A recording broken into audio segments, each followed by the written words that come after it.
मेरे प्यारे बच्चों, आप सभी को नमस्कार। आप सब ठीक ठाक, सही सलामत, खुशी से अपने घर पे रह रहे होंगे।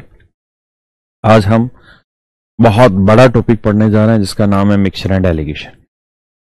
ये टॉपिक इतना बड़ा है कि मैथ में, खासकर जो कॉम्पिटिटिव एग्जाम्स का मैथ है, इसमें जो एक लड़ाई लड़ी जाती है कि जी पेपर टाइम पे कैसे कंप्लीट किया जाए, तो उस लड़ाई को जिताने में जो सबसे बड़ा योगदान होता है वो इस चैप्टर का होता है, क्योंकि स्पीड जो इंक्रीज करता है वो यही चैप्टर करता है। लेकिन स्पीड इंक्रीज करने का मतलब ये नहीं कि आप एक ही दिन में स्पीड इंक्रीज कर देंगे, नहीं। मिक्सचर एंड एलिगेशन पिछले कह रहा हूं, अगले 3-4 दिन चलेगा आपका, और इन 3-4 दिन में धीरे धीरे जो आप कॉन्सेप्ट सीखेंगे, फिर उनको घर जाके एनालिसिस करेंगे, समझेंगे, चिंतन मनन करेंगे, और फिर जब आप इसकी प्रैक्टिस करेंगे तो जो गोली की गेट की तरह आपके कॉन्सेप्ट तैयार होंगे वो आपकी स्पीड को इंक्रीज करेंगे, है ना। तो आप ये बिल्कुल मत सोचना कि हम आज पढ़ेंगे और आज ही हम तो सारे तूफान बना देंगे, ऐसा नहीं है। टाइम लेगा, क्योंकि जो मैं पढ़ाऊंगा पहले उसको सही से समझोगे, मनन करोगे, चिंतन करोगे, थोड़ी प्रैक्टिस करोगे उसकी। उसके बाद जब फीलिंग तैयार हो जाएगी मिक्सचर एंड एलिगेशन की, तब सवाल खड़ा कर निकलेंगे। आइए,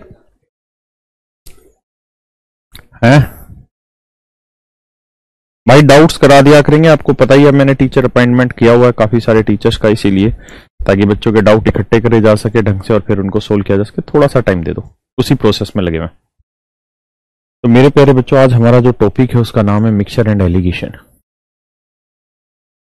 देखिए यार, पहले मैं इसके अर्थ को समझाता हूं धीरे धीरे, फिर बाकी चीजों को। पीयू से भाई 2 गिलास लेगा, खाली गिलास मंगा ऊपर से, जल्दी जा, भक्के जा। तो इनके अर्थ को समझेंगे, फिर धीरे धीरे कॉन्सेप्ट को सीखें। देखिए यार, मिक्सचर का अर्थ होता है मिश्रण करना, यानी 2 चीजों को मिला देना। जैसे मेरे प्यारे बच्चों, एक हाथ में मेरे में दूध है, प्योर मिल्क है, एक हाथ में मेरे में प्योर वाटर है।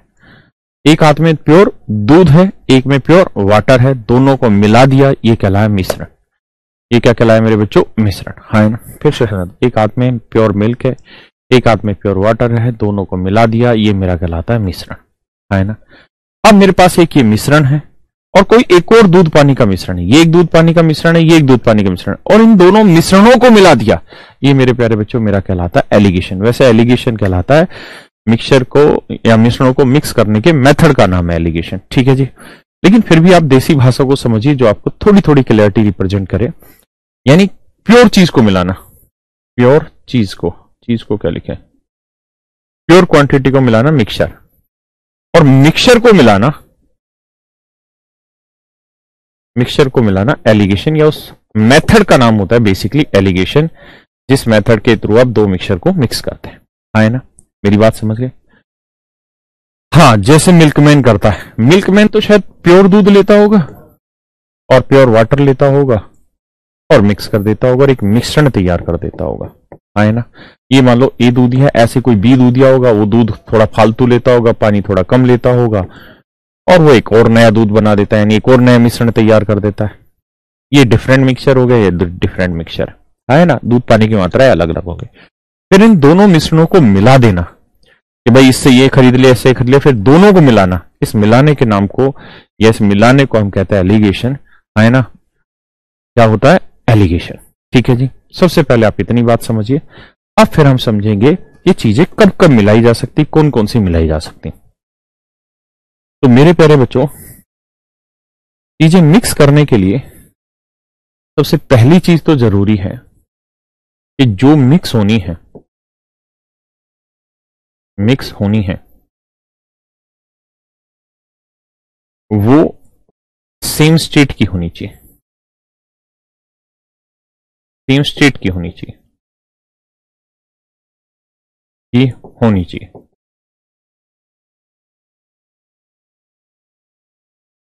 सेम स्टेट की होनी चाहिए। स्टेट को हिंदी में कहते हैं अवस्था, वो वाला नहीं, राज्य वाला नहीं, अवस्था। सेम स्टेट की होनी चाहिए। मतलब जैसे मैं आपको कहूं कि यार इस मार्कर को पानी में मिला दो, तो क्या मिक्स हो पाएगा? नहीं, क्योंकि डिफरेंट स्टेट का, डिफरेंट अवस्था का, पानी डिफरेंट अवस्था का। पानी में दूध मिल जाएगा, पानी में वाइन मिल जाएगी, सोडा मिल जाएगा, यानी एक ही जैसी प्रकार की चीजें मिल रही हो, हाँ है ना। पहला पॉइंट क्या कि दो चीजें मिलाने के लिए जरूरी है कि वो सेम स्टेट की होनी चाहिए। दूसरी बात, अब ये हाथ कैसा है, 2.5 किलो का सोलिड हाथ है, ये बोर्ड कैसा है, सोलिड, तो क्या ये मिल पाएंगे ऐसे? अरे टूट ना गया हो, क्या ये मिल पाएंगे ऐसे? नहीं। ये भी सॉलिड है, ये भी सॉलिड है, लेकिन मिल पाए नहीं। तो इसका मतलब जो मैंने पहला शब्द लिखा वो शायद पूरा नहीं लिखा। मैंने लिखा कि भाई पहला जो शब्द मैंने लिखा क्या, कि जो मिक्स होनी है वो सेम स्टेट की होनी चाहिए, यानी एक ही अवस्था की होनी चाहिए मिक्स के लिए। लेकिन ये हाथ सॉलिड है जी और बोर्ड सॉलिड है, या ये मार्कर सॉलिड है, मैं इस हाथ को मार्कर मिला सकता हूं? नहीं मिला सकता हूं। इसका मतलब इसमें एक बात और रह गई, क्या? जो मिक्स कर रहे हैं या जो चीज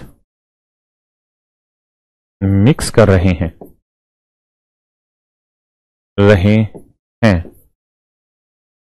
वो सेम रेस्पेक्ट में बोली जा रही है, सेम रेस्पेक्ट में बोली जा रही है,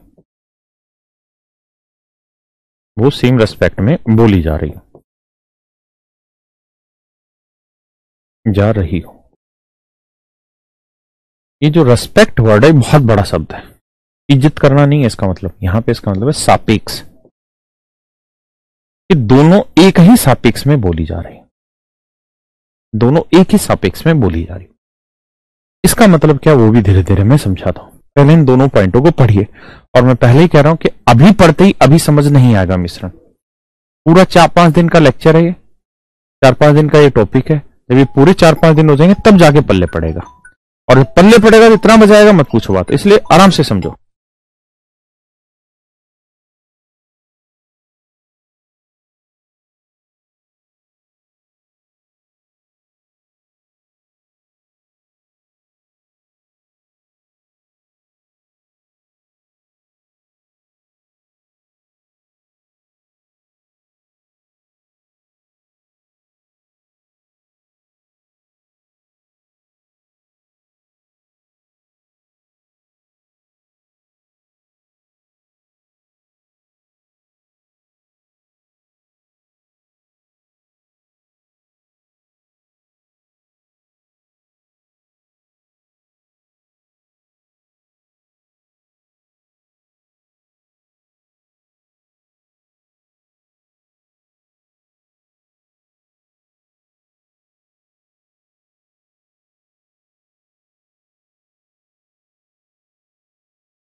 सॉरी, देखिए मेरे पैर, ये सेम रेस्पेक्ट का क्या मतलब है, धीरे धीरे समझेंगे। कति पेशेंस रखना।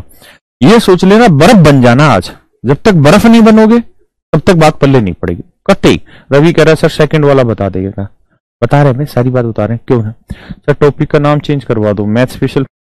अबे यार वक्ते बना रहा, पढ़ लेना मगेज। देखो यार सेम रेस्पेक्ट का क्या मतलब है वो समझिए। जैसे मैं कहूं कि यार 10 रुपए पर किलोग्राम,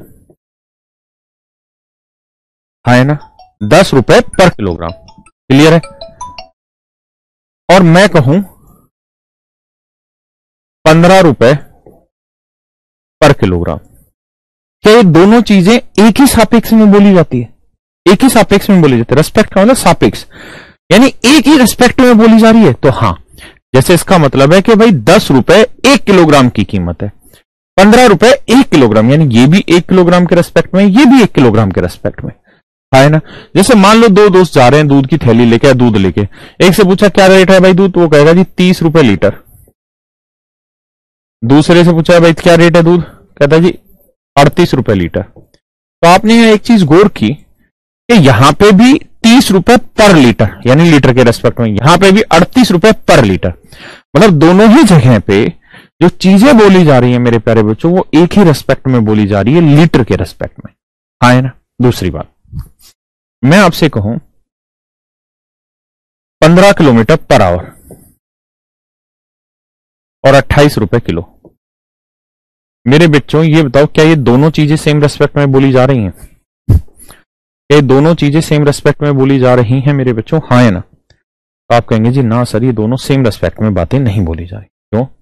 क्योंकि सर यहां है इतने किलोमीटर पर घंटे और यहां है 28 रुपए पर किलोग्राम, यानी यहां 28 रुपए किलोग्राम के रेस्पेक्ट में है, जबकि यहां 15 किलोमीटर पर आवर के रेस्पेक्ट में है ना। मेरी बात समझ रहे हैं? तो चीजें सेम रेस्पेक्ट में बोली जाएंगी, उसी अवस्था में ही मतलब उन्हें मिलाया जा सकता है। जब तक सेम रेस्पेक्ट में नहीं बोली जाएगी उनको नहीं मिलाया जा सकता। जैसे मैं आपसे ये कहूं मेरे बच्चों कि दो क्लास है, एक क्लास ए है और एक क्लास बी है, इन दोनों के एवरेज मार्क्स है, इसके कुछ एवरेज मार्क्स है, इसके कुछ एवरेज मार्क्स है, कि क्या हम दोनों को मिला सकते हैं? क्या हम दोनों को मिला सकते हैं? तो आपका उत्तर होगा जी, सबसे पहले हम ये देखते हैं कि एवरेज मार्क्स होते क्या है, औसत अंक होते क्या है। तो मेरे प्यारे बच्चों, एवरेज मार्क्स जो होते हैं, औसत अंक जो होते हैं,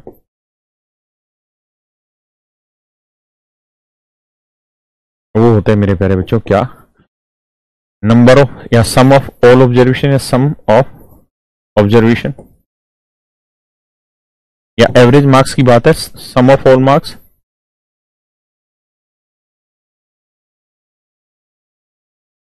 सभी अंकों का योग बटे में नंबर ऑफ मार्क्स,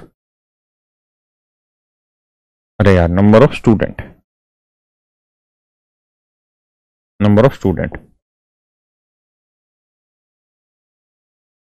मतलब कुल अंकों का योग, कुल अंकों का योग और छात्रों की संख्या,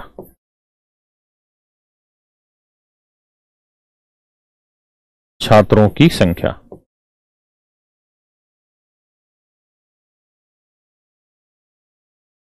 जैसे मैंने कहा कि भाई ये क्लास में 10 बच्चे हैं और 10 बच्चों के कुल मिला के 300 नंबर आए, तो टोटल नंबर हो गए 300, बच्चे कितने हैं 10, तो औसत नंबर कितना है 30। भाई कट गया। हम लिखते जरूर है 30, लेकिन बेसिकली इसको लिखने का तरीका ऐसे होता है 30 मार्क्स पर स्टूडेंट, 30 मार्क्स पर स्टूडेंट। औसत हमेशा स्टूडेंट के रेस्पेक्ट में लिखा जाता है। जैसे ए क्लास का औसत है 30 मार्क्स पर स्टूडेंट, बी क्लास का औसत है 28 मार्क्स पर स्टूडेंट। तो आप एक बात यहां देखेंगे कि सर ये 30 नंबर है, किसके रेस्पेक्ट में बोले जा रहे हैं? स्टूडेंट के। 28 नंबर है, किसके रेस्पेक्ट में बोले जा रहे हैं? स्टूडेंट के रेस्पेक्ट में बोले जा रहे हैं, है ना। मेरी बात समझ रहे हैं कि नहीं? तो दोनों का जो रेस्पेक्ट है वो सेम है। अगर दो चीजें मिक्स करनी है तो हर हाल में उनका रेस्पेक्ट सेम होना चाहिए, तभी उनका उत्तर ठीक होगा, मतलब तभी उसी स्थिति में उन्हें मिला पाएंगे, नहीं तो नहीं मिला पाएंगे, है ना।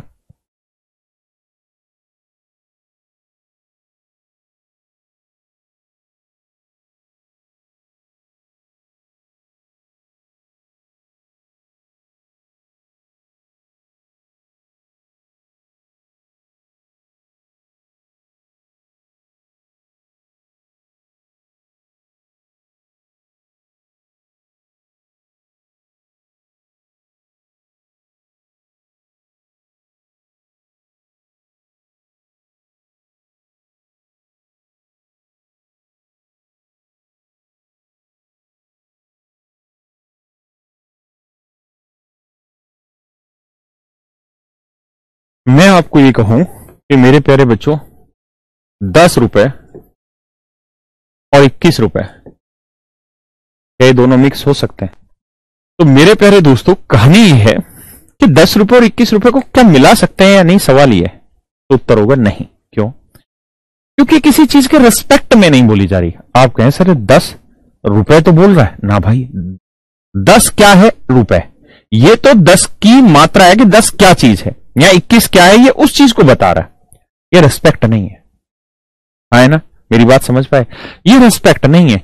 रेस्पेक्ट तब होता जब कहते 10 रुपए लीटर, 21 रुपए दर्जन, ऐसे कुछ लिखा होता तब हम कहते हैं। तो हम कहते हैं जी 10 रुपए किसके रेस्पेक्ट में? 1 लीटर के। 21 रुपए किसके रेस्पेक्ट में? 1 दर्जन के रेस्पेक्ट।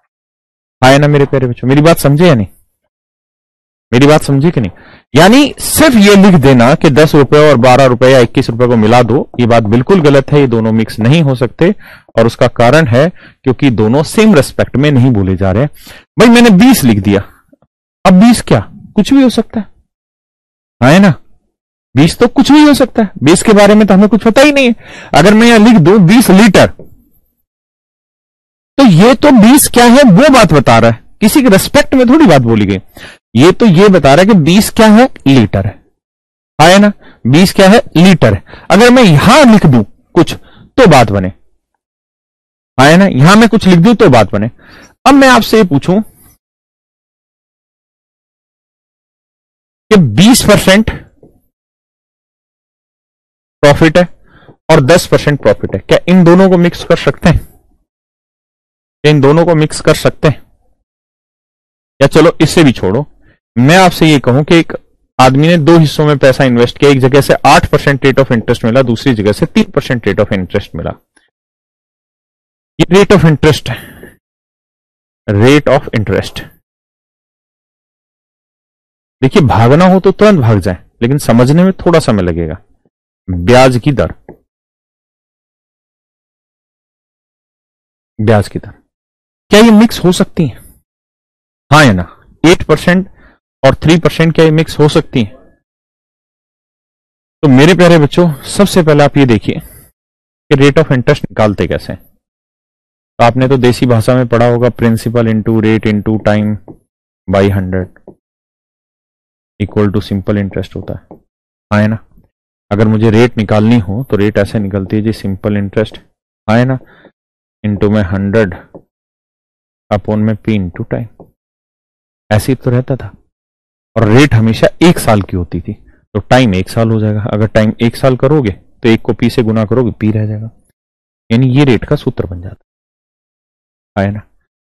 जैसे मैं आपसे अगर ये कहूं कि भाई मैंने कोई पैसा 5% ब्याज पे दिया, मैं कहूं जी मैंने कोई धन 5% ब्याज पे उधार दिया है, तो ये 5% किस बात को रिफ्लेक्ट कर रहा है? ये इस बात को रिफ्लेक्ट कर रहा है कि अगर मैंने 100 रुपए उधार दिया है तो मुझे उस पर 5 रुपए ब्याज मिलेगा।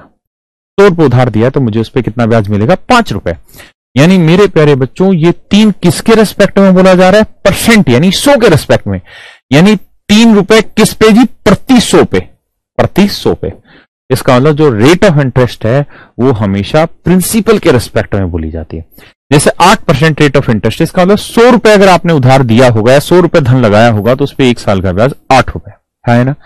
यानी ये 100 रुपए आपका हो गया प्रिंसिपल, है ना। मेरी बात समझ रहे हैं? पक्का है कच्चा? पक्का।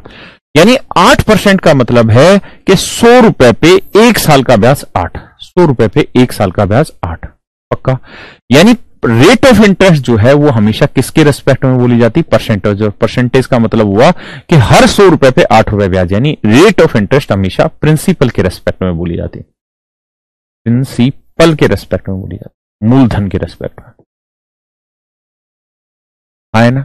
जैसे मैंने कहा कि भाई मैं तो 21% रेट ऑफ इंटरेस्ट है, इस बात का अंडरस्टूड सा मतलब है कि 100 रुपए प्रिंसिपल लगाओगे तो 21 रुपए ब्याज मिलेगा, है ना। 100 रुपए प्रिंसिपल लगाओगे तो ब्याज मिलेगा 21 रुपए।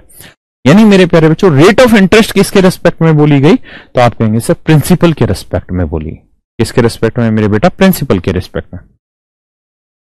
ऐसे ही मैं आपको इस पिछले में कह रहा था कि भाई मैं कह रहा हूं एक आदमी ने 20% प्रॉफिट कमाया कुछ केले बेच के, बाकी केले बेच के उसने 10% प्रॉफिट कमाया, ठीक है ना, प्रॉफिट। तो बताइए क्या इन दोनों को मिक्स कर सकते हैं? क्या ये सेम रेस्पेक्ट में है या नहीं? बताइए।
बढ़े जी, इसका मतलब ये हुआ।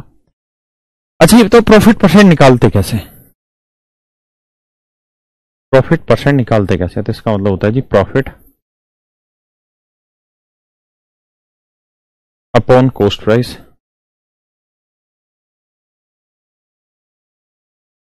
इंटू 100, यानी लाभ बटे लागत मूल्य या क्रय मूल्य गुना 100। तो मेरे प्यारे बच्चों, इस बात का मतलब होता है प्रॉफिट परसेंट का कि profit upon CP into 100, profit upon CP into 100, यानी 20% लाभ का मतलब है कि भाई 100 रुपए में चीज खरीदी होगी तो आपको लाभ हुआ 20 का, है ना। 100 रुपए की चीज खरीदी होगी तो लाभ हुआ 20 का। यहां 10% प्रॉफिट का मतलब है कि 100 रुपए की चीज खरीदी होगी तो आपको लाभ हुआ 10 का, है ना। इसका मतलब मेरे प्यारे बच्चों हमेशा ध्यान रखना कि प्रॉफिट जो होता है वो किसके रेस्पेक्ट में बोला जाता है, सीपी के, कॉस्ट प्राइस के, है ना। किसके रेस्पेक्ट में, कॉस्ट प्राइस के रेस्पेक्ट में बोला जाता है। परसेंटेज है तो कॉस्ट प्राइस क्या मानी हुई होती है, अंडरस्टूड 100, कि भाई 100 में चीज खरीदी है तो 20 का लाभ कमा रहे हैं आगे, है ना। वैसे भी एक बात ध्यान रखना, जब आप चीज कैलकुलेट करते हो तो नीचे जो लिखा आता है ना, चीजें हमेशा इसके रेस्पेक्ट में बोली जाती है। जैसे मान लीजिए आप 300 रुपए में 5 लीटर दूध लेके आए, तो रेट 1 लीटर का क्या हुआ, 5×30 = 60 रुपए लीटर। तो इसका मतलब यह हुआ कि 60 रुपए किसके रेस्पेक्ट में बोले गए, लीटर के रेस्पेक्ट में, है ना। तो मेरे बच्चों हमेशा ही ध्यान रखिएगा कि जो चीज नीचे लिखी रहती है ना, बातें उसी के रेस्पेक्ट में बोली जाती हैं। जैसे इस वाले सवाल में रेट का सूत्र था क्या, simple interest upon principal into 100, तो बटे क्या लिखा हुआ था जी, प्रिंसिपल। आपका टाइम कहा गया, टाइम नहीं लेते क्योंकि टाइम एक ही साल होता है, रेट हमेशा 1 साल के रेस्पेक्ट में होती है। तो जो बटे में लिखा होता है उसी के रेस्पेक्ट में बात हो रही होती है ना। ऐसे ही हाँ भैया,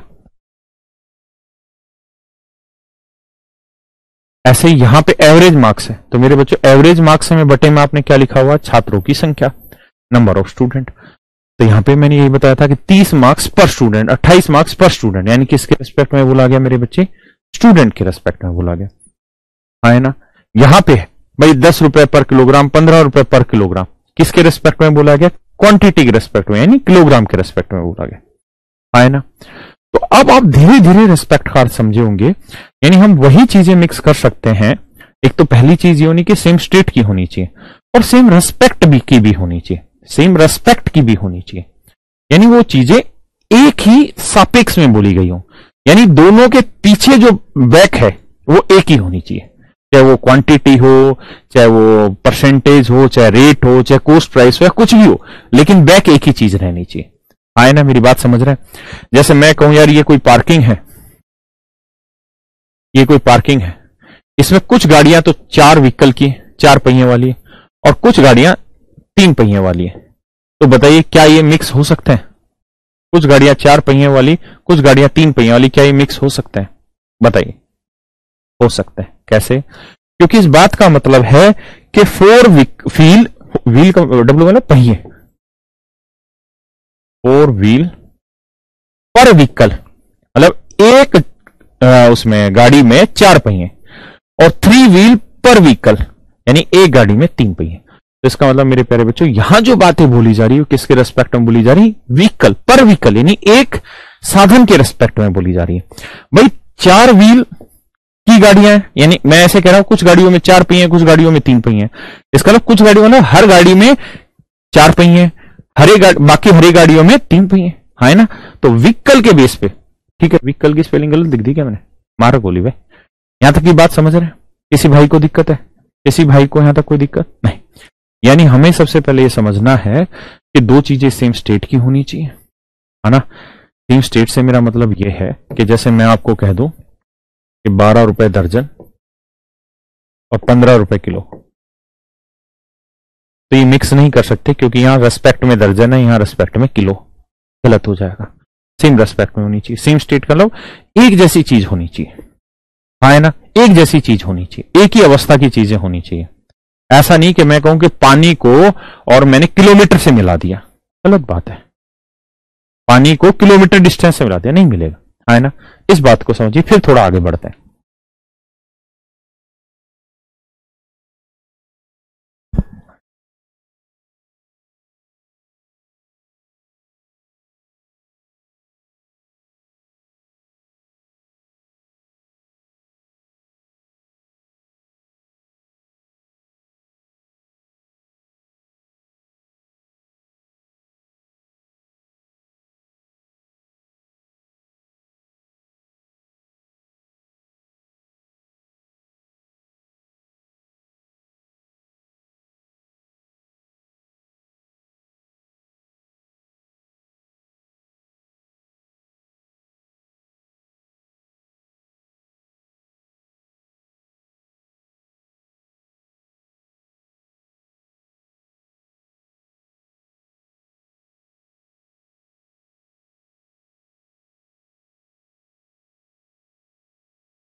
देखिए जी,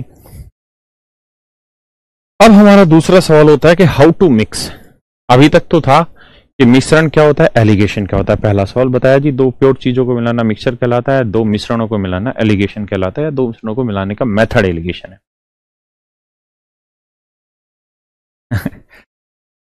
अगर अपने हाथ और बोर्ड को एक सापेक्ष में बोलिए, नहीं बोल सकते, हाथ अलग चीज होगी, बोर्ड अलग हो गया, किसी रेस्पेक्ट में बोला ही नहीं जा सकता। हाँ, तो पहला सवाल तो ये था कि मिक्सचर एलिगेशन क्या है। दूसरा ये था कि हम किन किन चीजों को मिला सकते हैं। तो मैंने बताया कि मोटे तौर पे आप ये समझिए, एक तो सेम स्टेट की होनी चाहिए, एक जैसी अवस्था की होनी चाहिए। दूसरी बात ये कि वो एक ही रेस्पेक्ट में बोली जानी चाहिए, एक ही सापेक्ष में बोली जानी चाहिए। दो सवाल हमारे पूरे हो गए। अब हम तीसरे पे आते हैं कि मिक्सर या मिश्रण होता कैसे, ये एक्टिविटी कैसे मतलब अकर होती है, हैपन कैसे होती है। अब उस पर चर्चा करते हैं। यानी अब हमारा तीसरा प्रश्न है, और तीसरा प्रश्न है how do we mix. How do we mix, कि मिश्रण कैसे होता है, कि मिश्रण कैसे होता है मेरे प्यारे बच्चों। आइए जरा, तो मिश्रण कैसे होता है मेरे प्यारे बच्चों, उस बात की तरफ तवज्जो दीजिए। अच्छा, मिक्सचर का एक और भी नाम है, मिक्सचर का एक और नाम है, और वो है वेटेड एवरेज। वेटेड एवरेज, इसी को हम भारीय औसत भी कहते हैं, भारीय औसत कहते हैं। इसको हटाओ थोड़ी देर के लिए, औसत पे आओ। मेरे प्यारे बच्चों, एवरेज क्या रहता है, या एवरेज क्या चीज होती है, औसत क्या चीज होती है। तो आप कहेंगे सर एवरेज जो है ना, मैंने आपको बताया कि एवरेज हो यानी औसत हो या मिक्सचर हो, लगभग सेम रहता है। धीरे धीरे मेरी बातों को समझ। औसत का मतलब क्या होता है, छोटी क्लासों में पढ़ते थे ना, तो टीचर समझाता है औसत का मतलब सबको एक जैसा कर देना, मतलब ना किसी के पास ज्यादा ना किसी के पास कम। जिसके पास कम है उसे कुछ दे दो, जिसके पास ज्यादा उससे कुछ ले लो, ताकि बराबर आ जाए। जैसे मान लो मेरे पास है 20 रुपए और तुम्हारे पास है 30 रुपए। मेरे पास है 20 रुपए, तुम्हारे पास है 30 रुपए, या मान लो तुम्हारे पास है, कुछ 30 ही रुपए ले लेते हैं, है ना। अब मैंने कहा कि यार हम दोनों में अलग अलग पैसा हो रहा है, मेरे पास 20 है आपके पास 30 है, तो यार दोनों का औसत निकाल के बताओ। तो दोनों का औसत निकालेंगे तो औसत का सूत्र होता है भाई दोनों का जोड़, तो 20 जमा 30 बटे में 2, तो 20 30 50, 50 का आधा है 25। यानी मेरे प्यारे बच्चों औसत आया आपका 25, औसत आया 25। तो मेरे बेटा ये 25 किस चीज को डिनोट कर रहा है, इस बात को डिनोट कर रहा है कि भाई 25 रुपए पे दोनों को लेवल किया जा सकता है। मतलब 25 इसको भी दिए जा सकते हैं, 25 इसको भी दिए जा सकते हैं, और फिर दोनों बराबर हो जाएंगे, समतल हो जाएंगे, ना कोई बड़ा ना कोई छोटा रहेगा। कैसे कि भाई जिसके पास ज्यादा है, जिसके पास ज्यादा है, जैसे इसके पास ज्यादा है, कितने ज्यादा है 5 रुपए, वो यहां से ले लो, ज्यादा वाले से 5 ले लो। जिसके पास कम है उसको दे दो, इस पास 5 रुपए कम है तो इसको दे दो। आप एक चीज और गौर करेंगे, जितना आप उधार ले रहे हो ज्यादा वाले से, उतना ही आप उधार दे रहे हो कम वाले को, तो ही तो औसत सेट होता है ना। बैलेंस हो जाना, वेरी गुड, बहुत अच्छा शब्द दिया मेरे भाई राहुल ने, बैलेंस हो जाएगा, वेरी गुड। यानी बैलेंस हो जाना, एवरेज का मतलब बैलेंस कर देना, जिस पर ज्यादा ले लो कम है उसको दे दो। लेकिन यह एक चीज और गौर करने वाली है, वो ये कि जितना आप ज्यादा वाले से लोगे बेसिकली उतना ही आप कम वाले को दोगे। ये अमाउंट भी हर हाल में बराबर होनी चाहिए कि भाई जितना ज्यादा वाले से लोगे उतना ही कम वाले को आप दोगे। ऐसा नहीं कि आपने 15 रुपए ले लिए और दिए 5 रुपए, फिर औसत सही नहीं है, फिर गलत है। जैसे मैं आपको कहूं यार मैं कमा ले रहा हूं 800 रुपए और मेरा भाई कमा ले रहा है जी 1100 रुपए, और भाई हमने इनका औसत निकाला तो इनका औसत आ रहा है जी 1000 रुपए। बताओ मेरे भाइयों कि ये औसत मैंने सही गलत कैलकुलेट किया या गलत कैलकुलेट किया। तो इसका मतलब ये जरूरी नहीं है कि आप पूरा औसत दोबारा से निकालें फिर चेक करें सही किया है गलत ना। आप ये देखें कि औसत का मतलब होता है, जो राहुल भाई ने बताया, कि बैलेंस करना, चीजों को समतल कर देना, ना फालतू ना कम। तो सर अगर 1000 रुपए औसत है तो इसका मतलब हमने इससे कितने लिए, तो आप कहेंगे सर 100 रुपए उधार लिया। तो इसका मतलब हमने यहां दिए भी कितने होने चाहिए 100, लेकिन यहां तो दे रखे हैं 200। इसका मतलब सर ये औसत गलत है, इसका मतलब ये औसत गलत है। इसका मतलब मेरे प्यारे बच्चों ये औसत निकालना गलत हुआ। मिक्सचर और एवरेज में क्या डिफरेंस है, एवरेज तो अपने सूत्र से ही निकलेगा। एक बार आप समझो फिर आगे बताता हूं।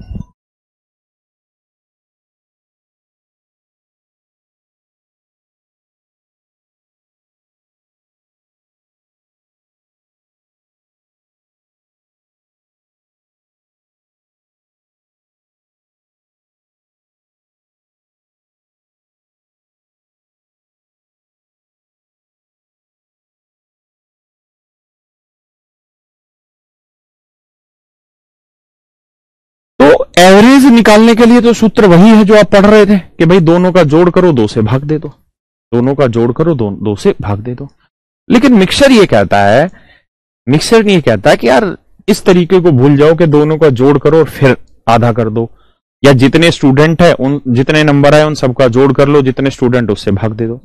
मिक्सचर कहता है यार ये कॉन्सेप्ट बहुत पुराना हो गया, हम नए विचारों वाले व्यक्ति हैं, इसलिए हमें थोड़ा ढंग से समझना पड़ेगा इस कहानी को। जैसे मिश्रण ये कहता है कि भैया ऐसा करो, आप अपनी तरफ से औसत कुछ मान लो, मेरे कॉन्सेप्ट को बहुत धीरे धीरे समझने की कोशिश करना। अगर एक बार राहुल गांधी भी क्लास लिया है सर, अबे वो राहुल नाम था उसका, गांधी नहीं था, तेरे पीछे लगाऊंगा गांधी। तो मैं ये कह रहा था कृष्ण मोहन भाई कि मेरी बात को ध्यान से समझना। मिक्सर एलिगेशन कहता है कि मान लो इसका मिश्रण m रूप है, मान लो इसका मिश्रण m रूप है, या जिसे आप औसत कह रहे हैं वो m है, हाँ है ना। इस बात का मतलब ये हुआ कि मिश्रण ऐसी वैल्यू होगी जो दोनों को बैलेंस करेगी, ना किसी के पास ज्यादा होगा ना किसी के पास कम। दूसरी एक और बात कान पट्टे पे जमा लेना, जितना फालतू वाले से लोगे उतना ही कम वाले को दोगे, यानी जितनी अमाउंट दी गई और जितनी अमाउंट ली गई हो हर हाल में इक्वल आनी चाहिए, तभी मिश्रण ठीक है, अदरवाइज गलत है, हाँ है ना। तो मिश्रण ये कहता है कि भैया मिश्रण मान लो आप m, इसका मतलब ये हुआ कि आपने यहां से कुछ उधार लिया होगा, क्योंकि इसको ज्यादा है तो ज्यादा वाले में से उधार लिया होगा, तो 1100 में से m घटा दो, यानी इतना पैसा आपने इससे उधार लिया होगा, हाँ है ना, पक्का। और मिश्रण ये कहता है कि जितना उधार लिया होगा ना उतना ही इसको उधार दिया हो गया होगा। तो m से कितना उधार दिया गया कि m बन जाए, तो m माइनस 800 उधार दिया गया होगा। भाई ये डिफरेंस तो उधार दिया गया होगा और ये डिफरेंस उधार लिया गया होगा। तो मिश्रण कहता है कि भैया ये दोनों आपस में बराबर होंगे, जितना उधार लिया उतना ही उधार दिया गया होगा। अब सोल्व करोगे तो m और m आ जाएगा 2m। अभी से एवरेज के कॉन्सेप्ट में देखना, धीरे धीरे इसको बहुत सुंदर तरीके से समझाऊंगा मैं। और 1100 और 800 कितना हो गया, 2000। मैं इसी कॉन्सेप्ट को सिखाऊंगा कैसे जल्दी जल्दी करेंगे। तो इसका मतलब 2 से काटेंगे तो इसका मतलब मिश्रण आ गया कितना, अबे 2000, सॉरी बहुत जल्दबाजी कर दी है भाई, 800 तो जोड़ेंगे 1900, इसका मतलब 2 से काटोगे तो मिश्रण आ जाएगा भैया 950। है वही चीज एवरेज, बस समझाने का थोड़ा सा तरीका लगाएगा, 1-2 सवालों में आप उस तरीके को पकड़ना शुरू करें। घुमा फिरा के बात तो वही है, कान यहां से पकड़ो या यहां से पकड़ो। अगर आप इसी कॉन्सेप्ट पे चलना चाहते हैं, घुमा फिरा के बात वही है, तो मेरे बेटा ये बता कि तू इंस्पेक्टर बन के कौन सा तुर्रमखाई निकाल लेगा मिक्सर एलिगेशन से या ज्योमेट्री से या ट्रिग्नोमेट्री से। भाई काम थोड़ी आनी है वो चीजें, जीवन में कहीं काम नहीं आने। फिर क्यों घुमा फिरा के इतनी सारी बातें पूछ रहा है? उसका कारण, उसका कारण, वो कारण धीरे धीरे समझाऊंगा आज ही आपको। आइए यहां तक की बात समझ में आई, थोड़ा और आगे बता दो।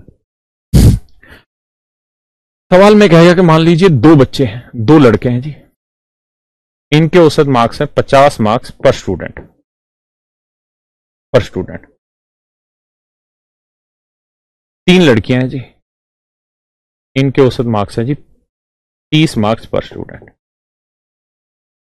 तो भैया पूरी क्लास के औसत अंक बताइए क्या होंगे, तो पूरी क्लास के औसत अंक बताइए क्या होंगे, पूरी क्लास के औसत अंक बताइए। क्योंकि m माइनस 800 क्यों, क्या हराम खोर बातें बनवा लो तुमसे फालतू की। 950 आया, आया ना, m की वैल्यू 950 लिखोगे, तो ये बताओ यहां से इससे कितना उधार लिया, तो भाई ये 1100 ये 950 तो इससे लिया होगा तभी तो लेवल लाया होगा, तो 950 लाने के लिए कितना दिया होगा, 1100 माइनस 950, यानी 1100 माइनस m। और m में से भाई m 950 करना है तो इसको कुछ उठाना पड़ेगा तब ये 950 बनेगा, तो कितना जोड़े के 950 आ जाए, तो 800 में क्या जोड़े के 950 आ जाए, 150। कैसे निकला 150, 950 माइनस 800 यानी m माइनस 800। अब बात पहले पड़ी क्या नहीं पड़ी, है ना। हाँ अब मेरे प्यारे बच्चों ये बताओ कि इनका मिश्रण क्या हुआ या इनका औसत क्या हुआ, ये मैं जानना चाह रहा हूं आपसे।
देखिए मेरे बच्चों, हम मिश्रण निकालेंगे तो ऐसे निकालेंगे कि भाई यहां कह रहा है कि लड़कों के औसत अंक के 50 मार्क्स पर स्टूडेंट, यानी एक लड़के के 50 नंबर है। तो यहां दो लड़के हैं तो दो लड़कों के कितने होंगे, 50 गुना 2।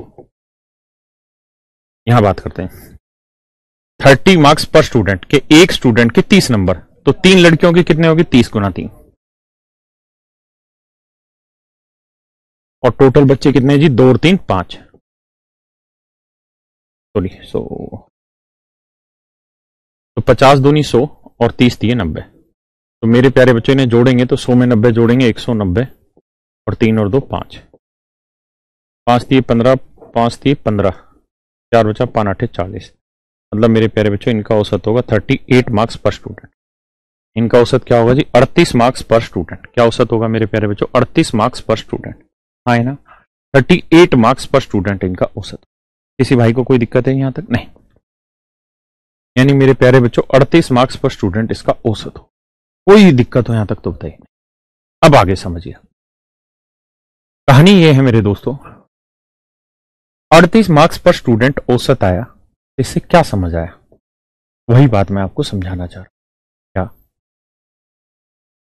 अब थोड़ी देर के लिए इसे मिटा देते हैं। आप देखिएगा गौर से, भाई औसत होना चाहिए था 30, है 38। मतलब हमने तीन लड़कियों के औसत थे 30, जबकि पूरी क्लास का एवरेज है 38। इसका मतलब ये हुआ कि हमें इन्हें नंबर देने पड़ेंगे तभी ये ऊपर उठेंगे, वरना तो ये 30 पे रह जाएंगे, जबकि एवरेज है पूरी क्लास का 38। मतलब इनको हमें कुछ देना पड़ेगा। कितना देना पड़ेगा जी? तो आप कहेंगे जी 8 नंबर देना पड़ेगा, 8 मार्क्स पर स्टूडेंट देना पड़ेगा। और कितने बच्चों पे देना पड़ेगा जी? 3 बच्चों पे। तो इसका मतलब कुल मिला के कितने नंबर हमें इन्हें देने पड़ेंगे? 24 नंबर इनको देने पड़ेंगे। हाँ ना, लड़कियों को कितने नंबर देने पड़ेंगे जी? 24 नंबर। यहां देखो तो औसत इनका ऑलरेडी 50 है, जबकि क्लास का 38 है, तो इसका मतलब हर एक से लेना पड़ेगा नंबर। कितने नंबर लेने पड़ेंगे जी? 12 नंबर लेने पड़ेंगे भैया हर स्टूडेंट से। और कितने बच्चे हैं जी? 2। तो 12 नंबर हर स्टूडेंट से लेंगे तो 2 बच्चों से कितने ले लेंगे? 24। तो आप एक चीज यहां गौर करेंगे कि यहां से हमने 24 लिए, तो यहां हमने दिए भी कितने? 24। यही मैं आपको कहना चाह रहा था कि ये जो ग्रुप है ये हमेशा ही सेम रहेगा। यानी जितना आपने लिया और जितना आपने दिया ये हर हाल में सेम होगा, ये हर हाल में सेम होगा, इसमें कभी डिफरेंस नहीं होगा। अब इस पे सवाल पेपर में कैसे बनते हैं उन बातों पे चर्चा करते हैं। अब आपको सवाल में कह देगा कि भैया कि कुछ लड़के हैं, लड़के कितने हैं नहीं पता, लेकिन कुछ लड़के हैं, और उन लड़कों के औसत अंक है 50 मार्क्स पर स्टूडेंट। 50 मार्क्स पर स्टूडेंट आए ना। कुछ लड़कियां हैं, कितनी लड़कियां हैं सर हमको नहीं पता, कितनी लड़कियां हैं सर हमको नहीं पता, लेकिन लड़कियों का एवरेज है 30 मार्क्स पर स्टूडेंट। 30 मार्क्स पर स्टूडेंट आए ना, पक्का। और सर पूरी क्लास का जो एवरेज है, पूरी क्लास का जो एवरेज है सर, वो है सर 38 मार्क्स पर स्टूडेंट। 38 मार्क्स पर स्टूडेंट। क्या कह रहा है कि लड़कों का औसत इतना है, लड़कियों का औसत इतना है, और पूरी क्लास का इतना है। तो सर हमें यह बताइए कि लड़के और लड़कियों की संख्या का अनुपात कितना है, मतलब कितने लड़के और कितनी लड़कियां होंगी उस रेस्पेक्ट में। यह आपसे सवाल में पूछेगा।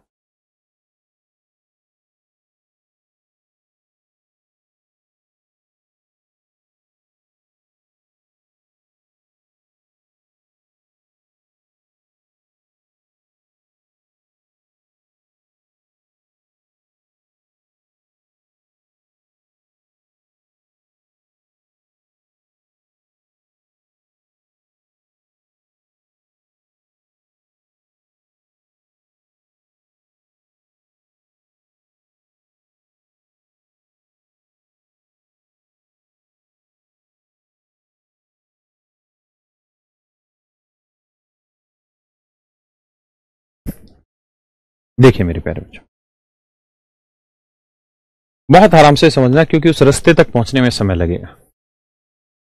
मान लेते हैं यार एक्स लड़कियां हैं और वाई लड़के, या एक्स लड़के हैं और वाई लड़कियां।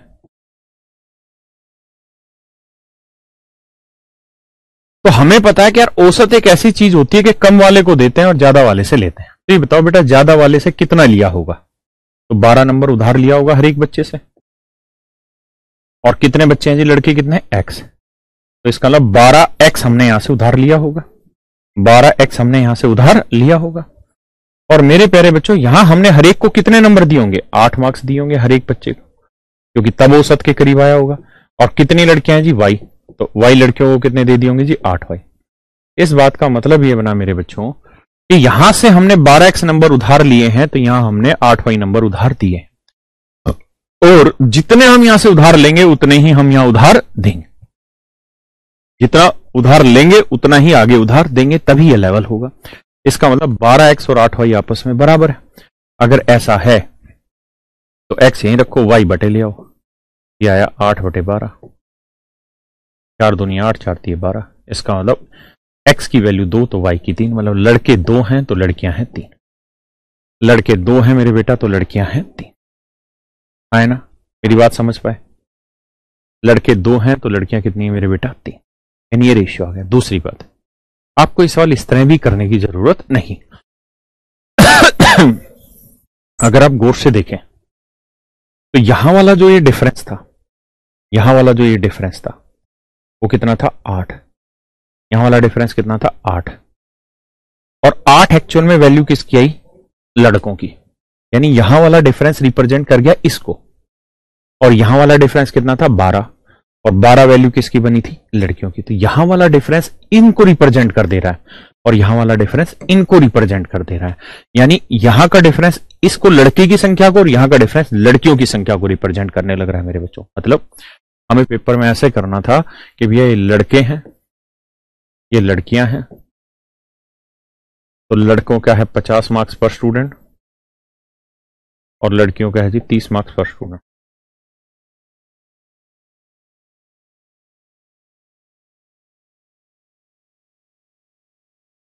अड़तीस मार्क्स पर स्टूडेंट, तो औसत निकालेंगे तो 50 में 38 गया 12, और 38 में से 30 गया 8।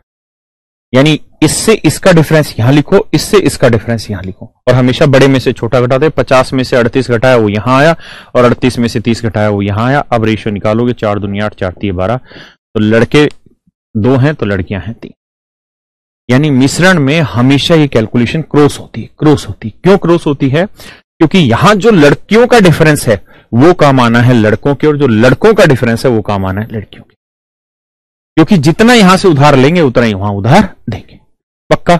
इसका मतलब ये हुआ मेरे प्यारे बच्चों की क्रॉस कैलकुलेशन होंगी। ठीक है जी, इसका डिफरेंस इधर जाएगा और इसका डिफरेंस इधर जाएगा। क्लियर? अब सवालों के थ्रू आते हैं और सवालों से समझने का प्रयास करते हैं। इस सवाल को पढ़ें।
देखिए मेरे दोस्तों,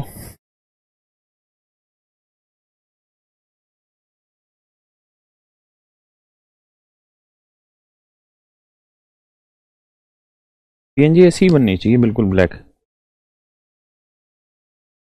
देखिए मेरे बच्चों, कह रहे कक्षा के छात्रों का औसत वजन 15 है, दूसरी कक्षा के छात्रों का औसत वजन 30 है। यानी ये फर्स्ट क्लास है, इसका औसत वजन 15 किलोग्राम बेसिकली पर स्टूडेंट होगा। ये दूसरी क्लास है जी, इसका औसत वजन जी 30 किलोग्राम पर स्टूडेंट। इसका मतलब यहां हर स्टूडेंट का औसत 30 है, यहां हर स्टूडेंट का औसत 15 है ना। और कह रहा है पूरी क्लास का जो एवरेज है, पूरी क्लास का जो औसत वजन है वो 25 है, मतलब 25 किलोग्राम पर स्टूडेंट। पूरी क्लास का औसत 25 किलोग्राम पर स्टूडेंट है ना। तो सवाल में पूछ रहा है जी पहली और दूसरी कक्षा के छात्रों की संख्या का अनुपात ज्ञात करें, और रेशियो हमेशा उसी का आता है जिसके रिस्पेक्ट में आप चीजें बोल रहे होते हैं। तो तरीका बताया बेटा, 30 में से 25 गया 5, और 25 में से 15 गया 10। यानी सच मायने में जो यहां का डिफरेंस था ना मेरे बेटा, वो यहां आया, और जो यहां का डिफरेंस था वो यहां आया, और यही आपके रेशियो क्रिएट करते हैं 1:2, 1:2। हाँ है ना, मेरी बात समझे? पक्का है कच्चा?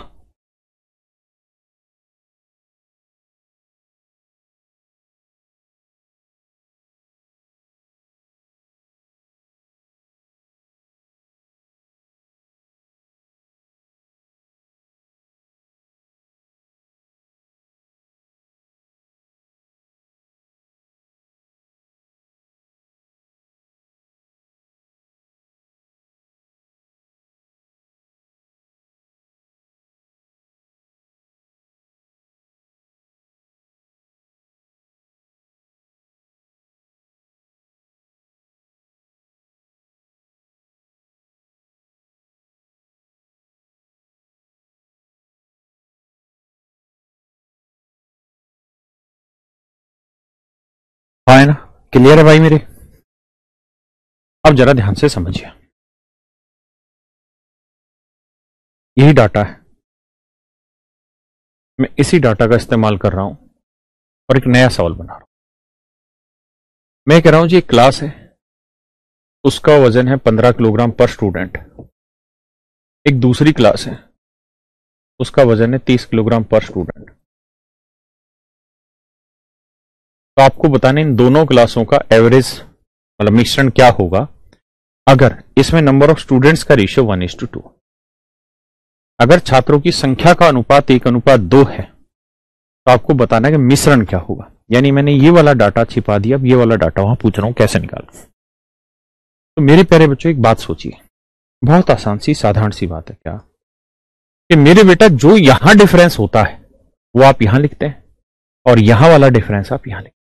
यानी अगर ये D2 है या D1 है तो यहां आता है ये डिफरेंस D2 है तो ये डिफरेंस यहां, फिर इसी को काट के रेशियो लेते हैं। यानी ये 1:2 क्या है, बेसिकली इन डिफरेंस का रेशियो है, इन डिफरेंस का रेशियो है ना। मैंने पीछे भी 2-3 जगह आपको एक्सप्लेन किया है कि जब आप एवरेज निकाल रहे होते हैं, जैसे यहां ही है या यहां आइए,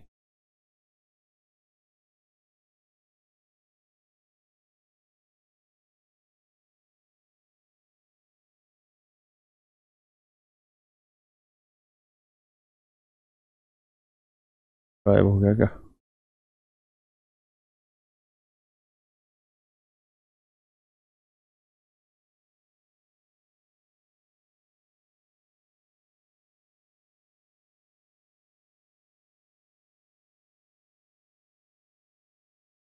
यहां जी, यहां आपने देखा होगा कि जो मिश्रण था ये बेसिकली इससे और इसके बीच में ही होता है। ऐसा नहीं होता कि 30 से बड़ा होगा और 20 से छोटा होगा, हमेशा 20 और 30 के बीच में होगा।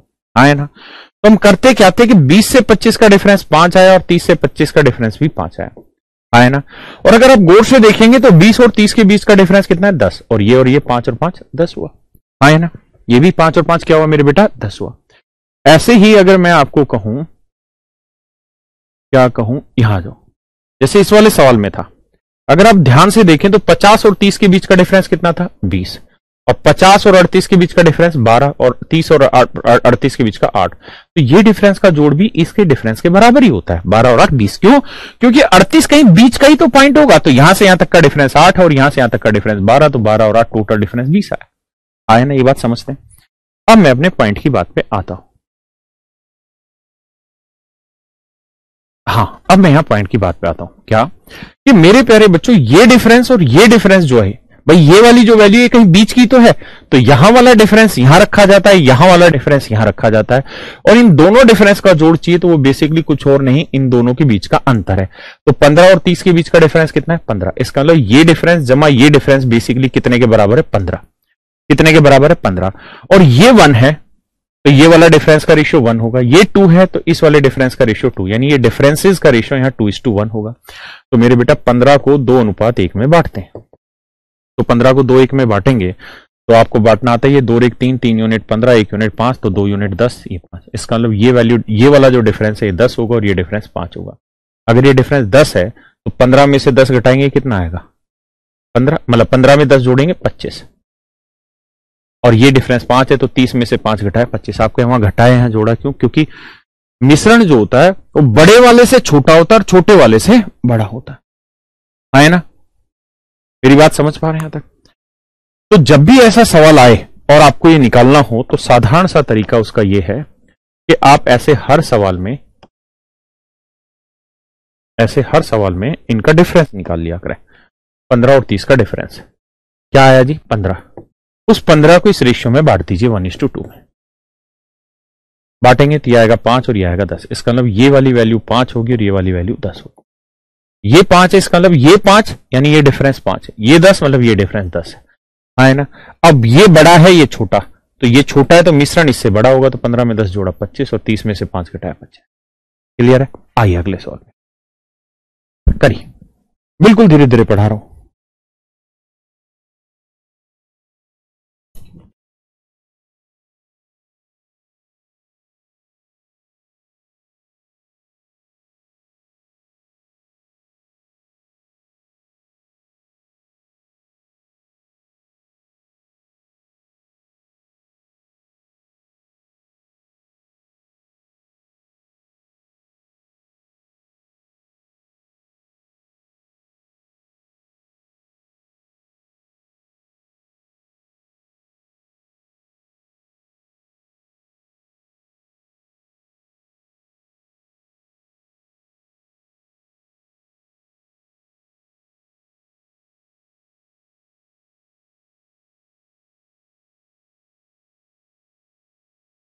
आइए मेरे बच्चों,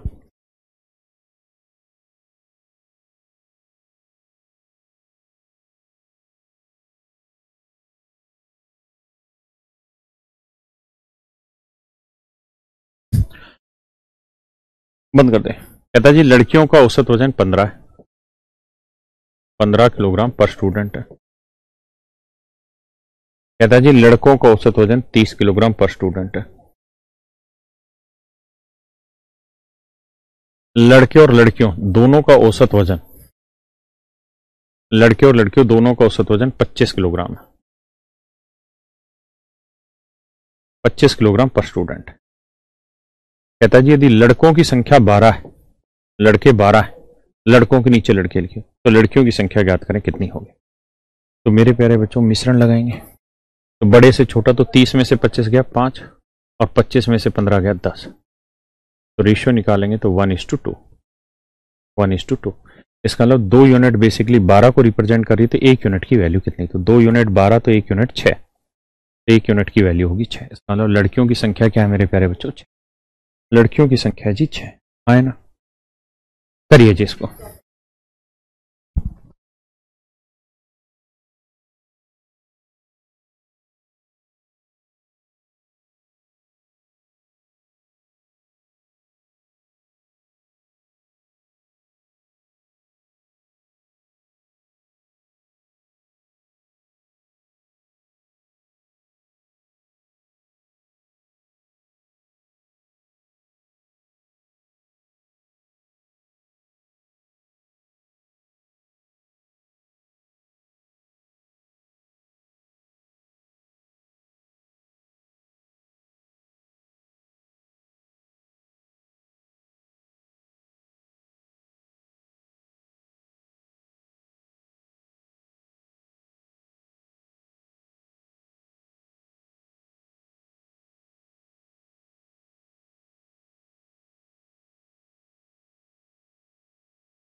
कह रहा जी लड़के और लड़कियों की संख्या का अनुपात 1:2।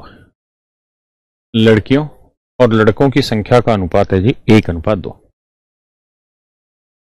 1:2। कहता है जी लड़कों का औसत 30 किलोग्राम है।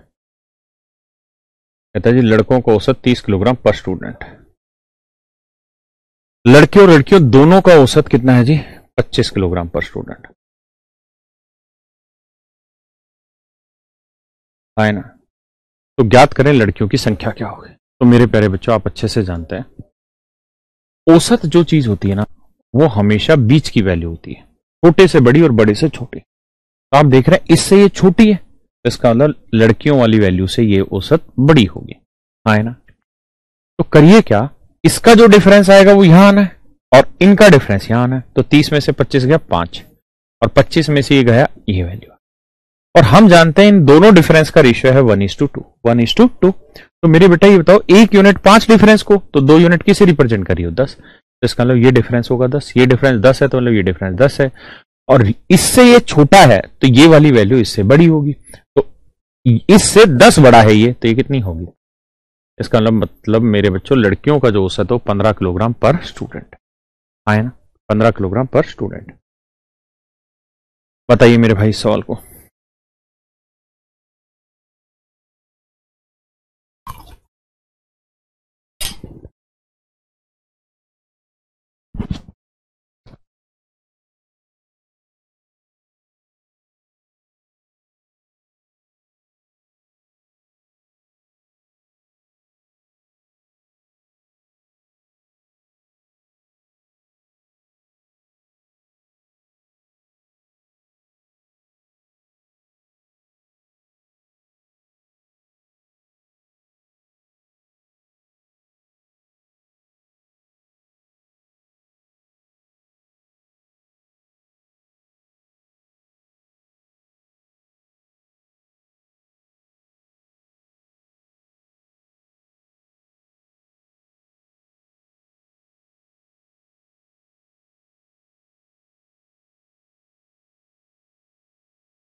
ये भैया देखिए जी,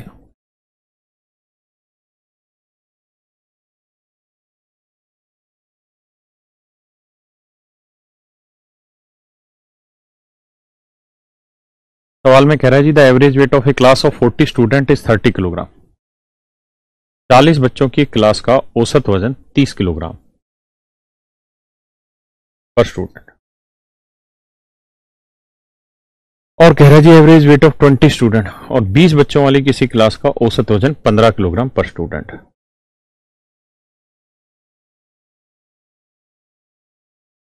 तो कह रहा है भैया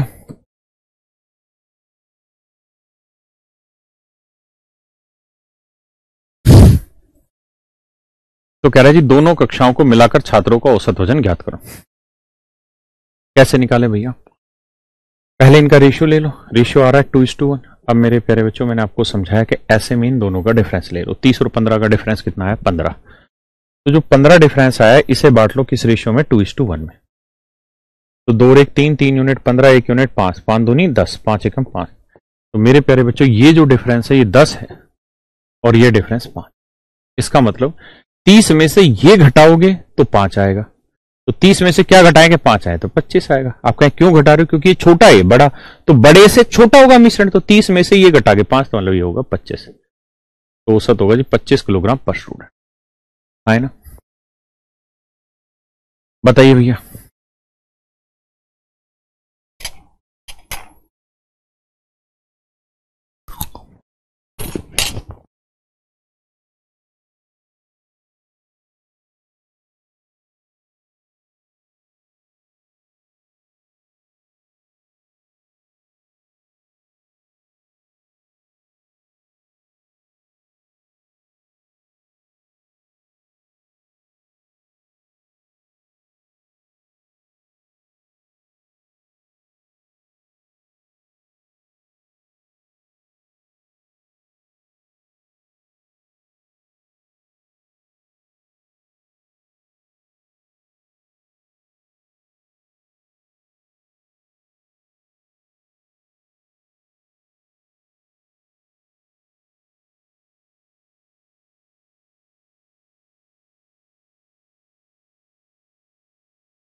आइए मेरे प्यारे बच्चों, अलग अलग कीमतों वाले दो तरह के दूध 2:3 के अनुपात में मिलाए जाते हैं।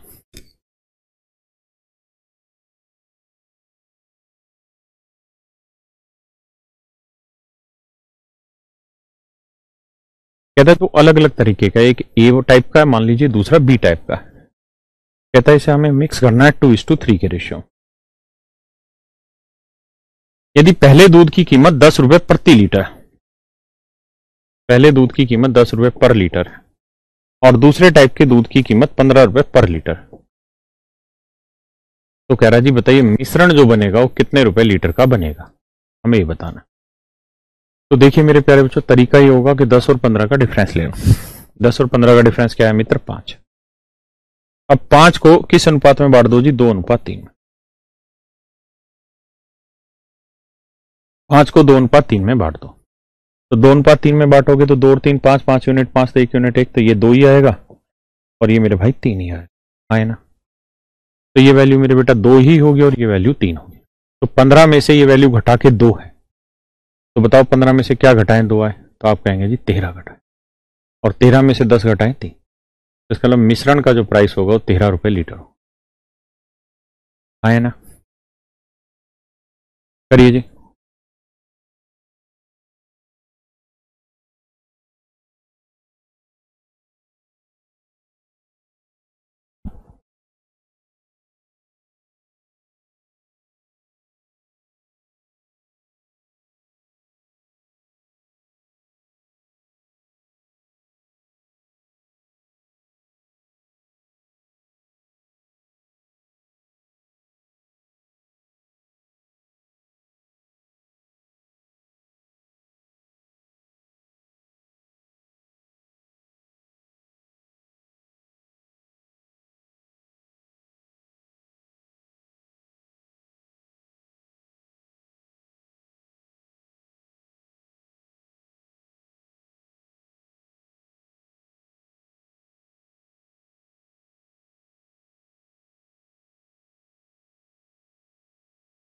देखिए मित्र, कह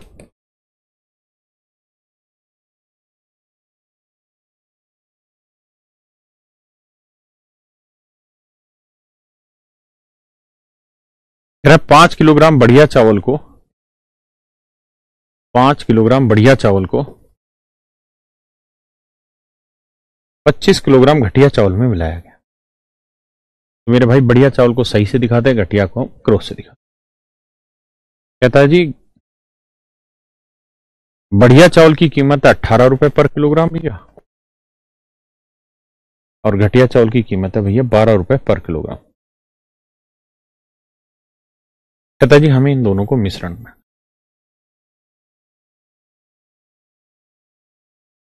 अब क्या करें जी मित्र? रेशियो लोगे 5 एकम 5, 5 5 25, रेशियो है मेरे प्यारे बच्चों 1:5, है ना। 18 और 12 का डिफरेंस कितना है मित्र? 6। तो 6 को बांटेंगे मेरे भाई 1:5 में, 1:5 में बांटेंगे 6 को, तो 1:5 में बांटेंगे तो 1 और 5 आएगा। इसका मतलब ये वाली वैल्यू 1 आएगी और ये वाली वैल्यू 5 आएगी, है ना। तो भैया 18 में से ये वैल्यू घटा के 5 आएगा, तो 18 में से क्या घटाऊं कि 5 आए? तो आप कहेंगे 13, यानी मिश्रण की कीमत होगी जी 13 रुपए पर किलो। 13 में से 12 गया, है ना। बताइए जी इसको।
Sorry darling.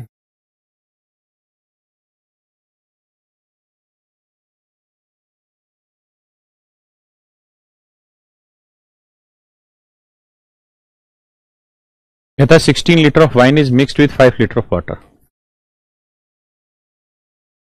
कहता है 16 लीटर दारू में भैया 5 लीटर पानी मिलाया गया,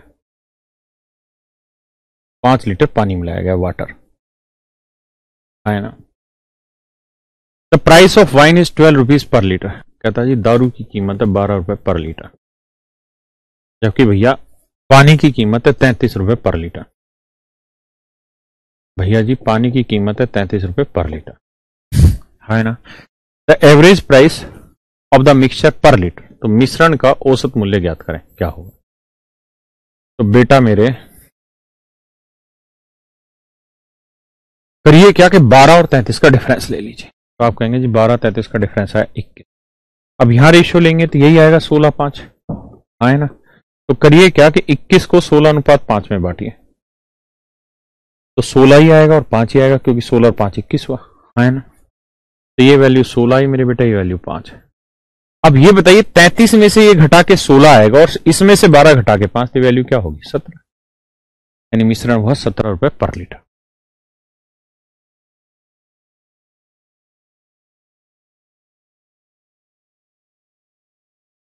चलो मेरे भाई बाकी फिर कल करते हैं इस पे कार्रवाई आगे, ठीक है। और कल मिश्रण आगे बढ़ाएंगे, थोड़ा सा टाइम एक्स्ट्रा लेके चलेंगे कल। आज के लिए इतना ही। Thank you very much. Have a nice night. Sorry.